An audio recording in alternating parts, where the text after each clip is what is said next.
So the first session, it starts with a topic on blockchain goes Kubernetes by Darshit Suratwala, who works at Scale 3 Labs, and his talk will provide an overview of what it takes for companies to run public blockchain nodes on Kubernetes. So I'm inviting Darshit onto the stage. Good morning, all. So I'll try to wrap up sort of quickly so that we don't get fallen behind the schedule. Let's get started with the topic blockchain goes Kubernetes. So before we start, a few disclaimers that since this is an infrastructure conference, so we'll talk about the infrastructure side of things rather than talking crypto apps and the other buzzwords, right?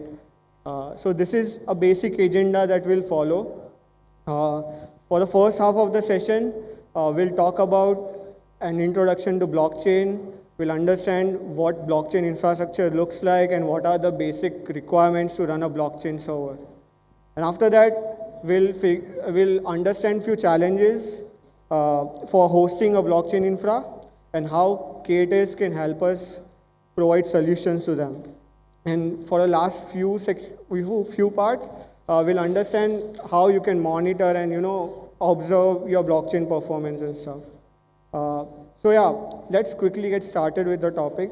So a very general question. So when you hear anything about blockchain, what comes to your mind first? So for most of the crowd, it would be this, right? These are the two very famous blockchain crypto tokens. First is Bitcoin and second Ethereum. But blockchain is huge. It's more than this.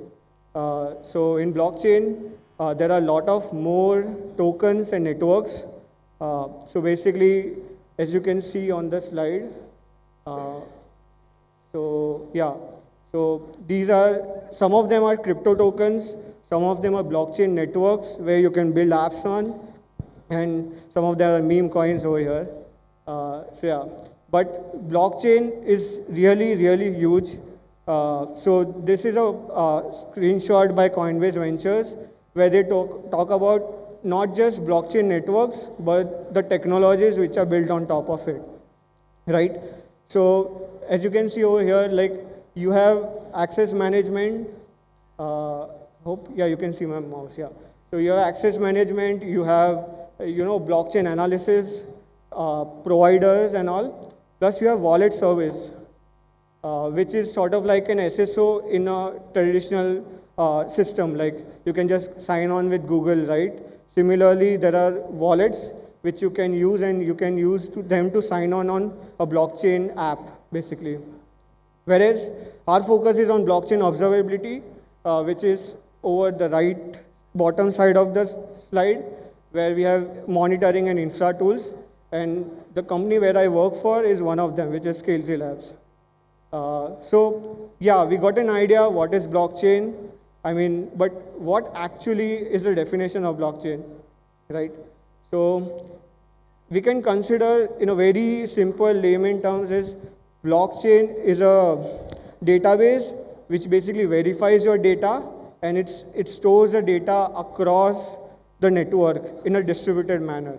So rather than having a very complicated idea of blockchain, the simplified version is like it's a database and it stores your data distributedly.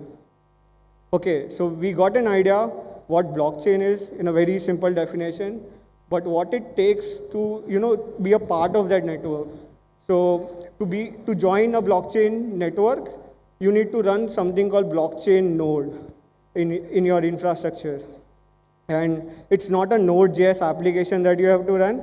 So blockchain node is nothing but a server where you are running your own software, basically your blockchain software in it, right? So that's a simple definition, like database plus your blockchain software is your blockchain server or a blockchain node. So this is a very simple 3-tier application that you can see. So here, front end. So for a very basic 3-tier application, you have front end, you have application server and database, right? Where a user interacts with front end and your backend server interacts with your database, right? So similar analogy for blockchain would be this, where you have a server, and in that server you are running two things. One is your node software, and second is your database layer. So that basically your software and database can reside together on a package which is a server. So we got an idea what is a node now. So blockchain is nothing but a cluster of nodes, or I would say, just like in Kubernetes, you have control plane and data plane nodes, right? Which comes together to form a Kubernetes cluster. Similarly, for blockchain, these blockchain nodes come together to form a blockchain, basically. So why do you want to run a blockchain node? So these are the few benefits of it. Like you have transaction validation. Basically, you can store data distributedly. That's the main purpose of blockchain, right? So there are you can validate your transaction, which is sort of called blockchain mining in very layman terms. And yeah, and you can also access the data using APIs of blockchain, which we'll see later on. And there are more other features of blockchain node, but it totally depends on blockchain to blockchain, because there are various types of blockchain, and the basically feature depends on that. But to make it sum up very easily, there are two major types of blockchain node. One's called validator and second is called full node. Validator is like your blockchain miner that basically validates your transactions and user data, whereas full node is used to access API to basically access blockchain data. Okay. And to give you a good idea, these are the server requirements if at all you want to run a basic Ethereum or a Solana node. So here you can see like the disk space required is super high. And on the bottom you can see TPS, right? So these are the transactions supported per second for a particular blockchain. So for Solana is 65K, which is super fast. That's why you need a very high configurable server, like you need a 256 plus GB of RAM and all. Whereas on Ethereum it's pretty slow. That's why the server requirements are less comparatively. To give you an analogy, like for Bitcoin, it's just 7 TPS, which is more slower than Ethereum. Okay, so yeah, if at all you want to run a blockchain node by yourself on a VM, this is the basic steps you have to follow. Right, first, obviously, you need a server to run your stuff, right? So you can get a EC2 or GCP VM, or you can contact a DC and get a server for yourself. Next, you'll have to download the required blockchain softwares, and which I can show you over here. So for Ethereum, this is what you will need to download. So I'm not sure it's visible. Yeah. So for Ethereum, it's called Go Ethereum. That's the Golang binary for running your Ethereum node, and they have steps below on how to run a get node, which is a short form of Go Ethereum. So these are your requirements, and you will see the commands that you have to run and to boot up your blockchain server. And similarly, for Bitcoin, it's called Bitcoin Core. That's the binary or the application that you have to run to boot up your blockchain server, right?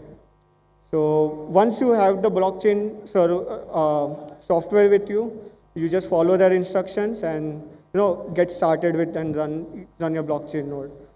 So once your process is running, the node comes up and it starts to find its friends.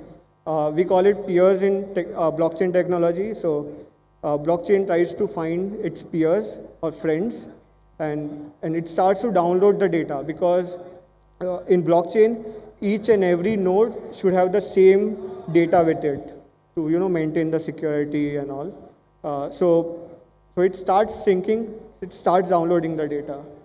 So that's what it is called node syncing. So basically, you boot up, you find your friends, and you start asking them data. So they start giving you data, and you start filling up your disk.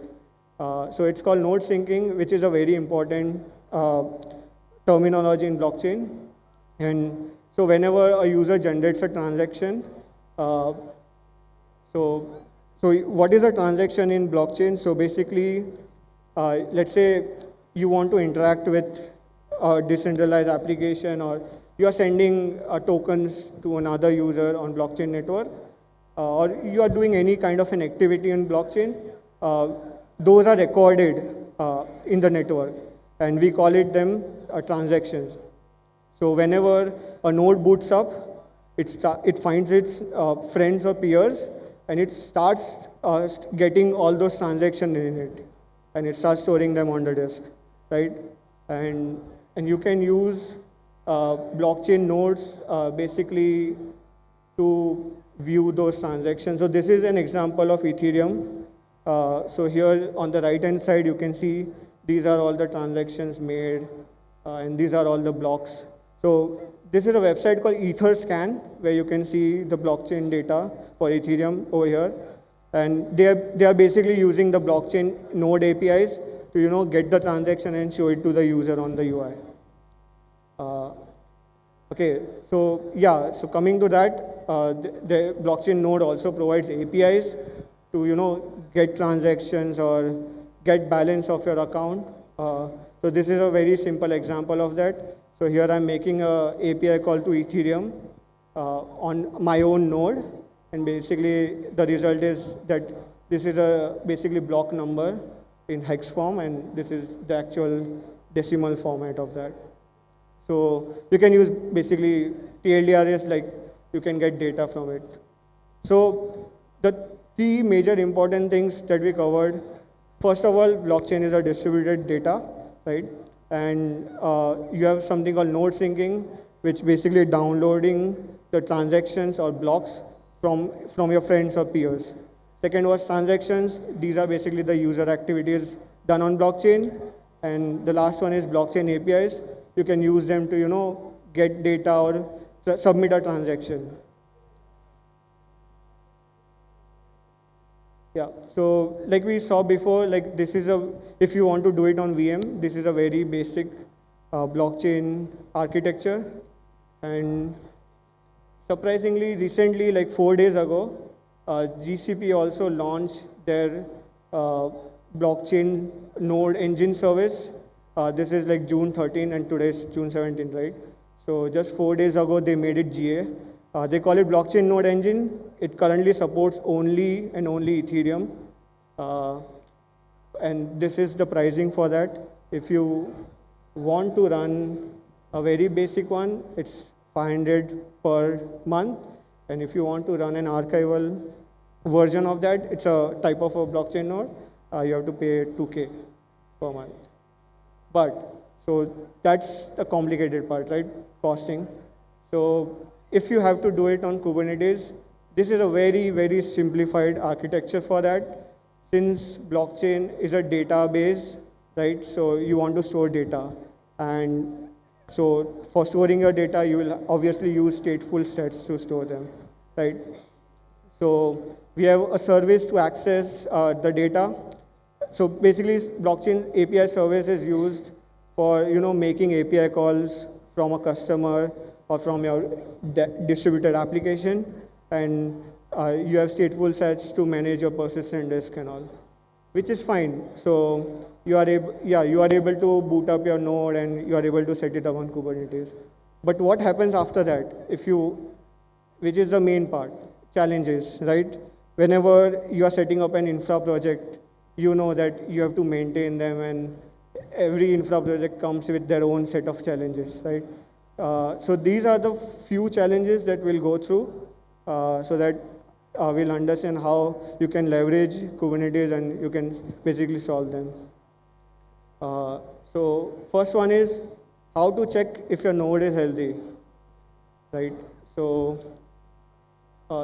let's say if you were running the blockchain or a normal application on VM, you'll definitely write a script which makes HTTP calls and or HTTP, or it keeps on checking Linux service, whether the service is up and running fine, whether it's doing what it's expected to do, right? And based on that, you will maybe send an email alert or pager duty or whatever you guys are using. Whereas if you have to do it on Kubernetes, it's dead simple. You can just use Kubernetes health checks to do it.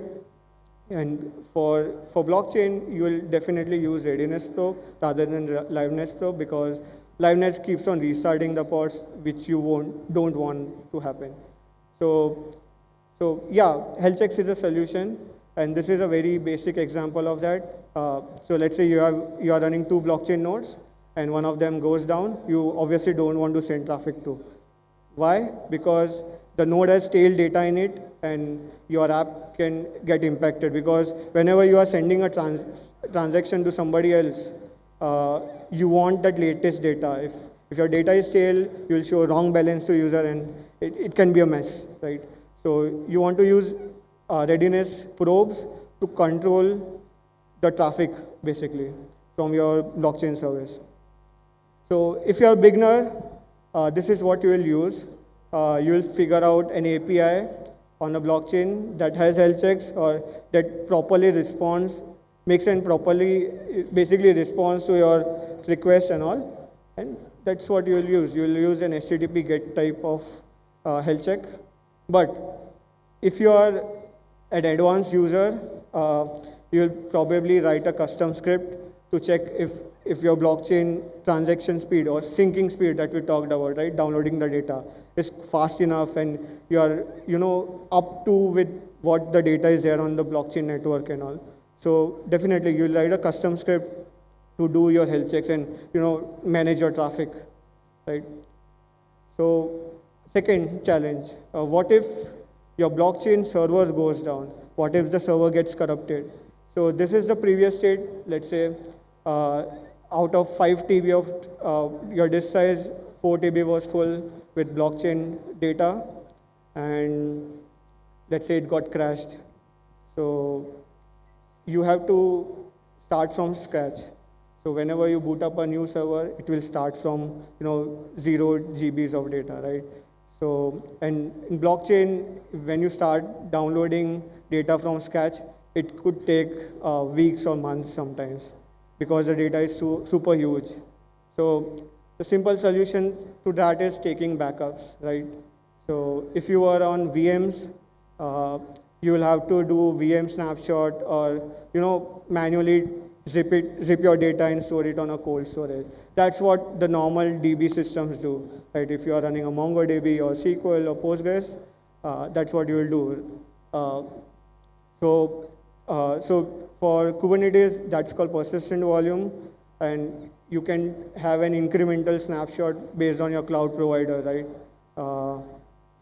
So taking disk backups is something that you can do. What if my node is not downloading the data? How would I know?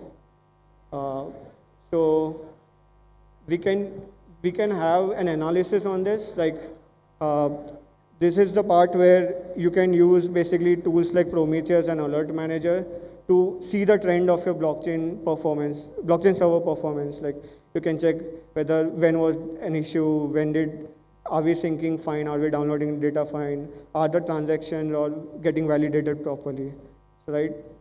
So we'll use something called exporters over there. Generally, what happens over here is sometimes the blockchain software like Bitcoin Core or Ethereum already have the metrics endpoint with it. So you can just plug in your Prometheus and send data directly, like using Prometheus scrape and all methods. You can just send your data, and you can use Alert Manager or Grafana to set up alerts on it. Let's say if something goes down, you can configure your basically alerts with that. Or second approach, for those software, so like blockchain servers who does not have metrics endpoint, or does not have a way to send data or show data, monitoring data. So you can write your own custom exporter, and you can use that exporter to call blockchain APIs, get data from blockchain, and push it to Prometheus or Grafana. And basically, that's what we do at Scale 3 Labs. So here is an example of a blockchain node where we already have this. So the software already have an exposed endpoint called /metrics, and we use that in Prometheus, and we basically use Prometheus exporters to send data to our Prometheus and show it on Grafana, and we have alerts set up for this. So here you can see like transactions and whatever blockchain specific data you want, right? So yeah, I don't have internet set up right now, so yeah. Whereas that's what's for SWI, so it's a blockchain network. For Ethereum, they don't have exposed, the metric port exposed, right? So for that, they have something called node exporter, Prometheus exporter, which is an open source tool that you can customize and get all the data that you want from the blockchain node. And the dashboard you can customize, and this is how it looks like what are the blocks currently, how is the network performance and stuff. Okay. So yeah, so that's how, this is an open source opportunity as well. Like there are a lot of new blockchain networks coming up, and most of them might not have an exporter set up with them. So you can write your own and open source it. The last and major challenge is auto scaling and recovery. This is sort of complicated one, and not many of them are doing. And if they are doing, they are not open sourcing it. Most of the companies. So yeah, taking regular snapshots and all is fine. But what if you want to, increase your stateful set by 1, right? If you increase it by 1, it will start downloading data from scratch, which might take again ages.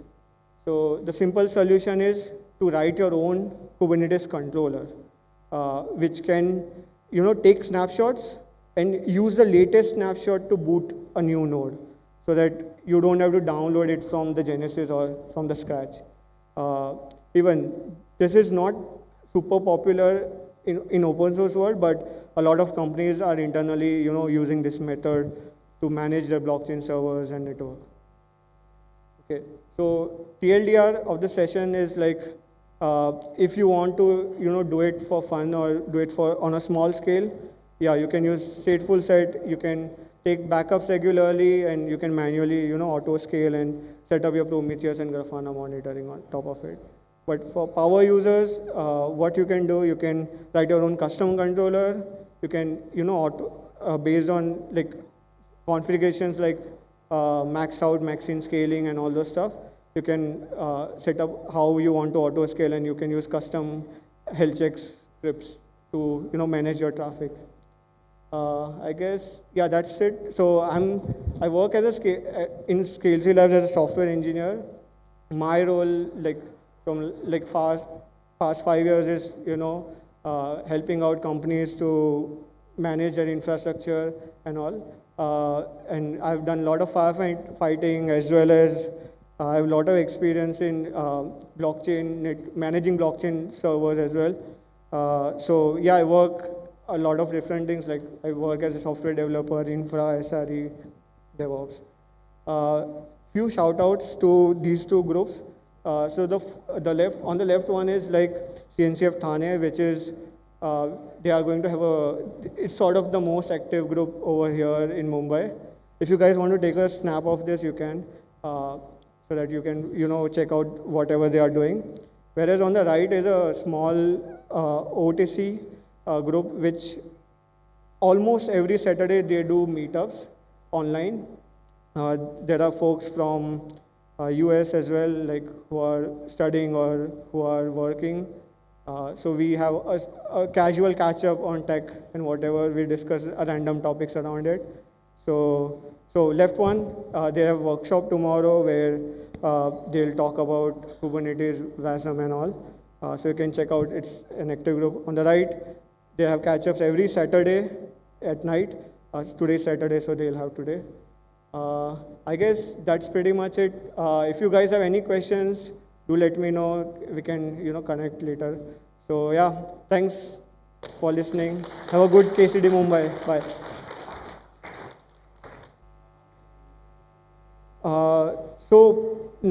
So we don't want that kind of latency. So yeah, that is totally expected. Like you are getting your data a bit late compared to other servers running somewhere else on somebody else's network, which is fine. The thing that you want to manage over there is there's something called block confirmation, right? So transaction has been validated for, let's say, last 5 minutes or something.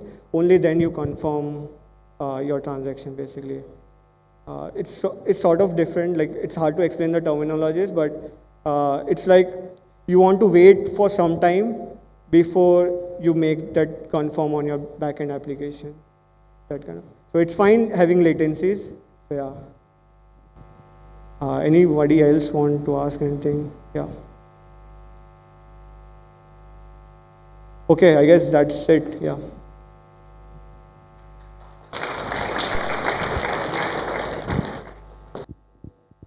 That was a really insightful session, Darshit. And thanks for the shout out for the community. So if anybody wants to join, they can ask the volunteers or even Darshit about more information about the same.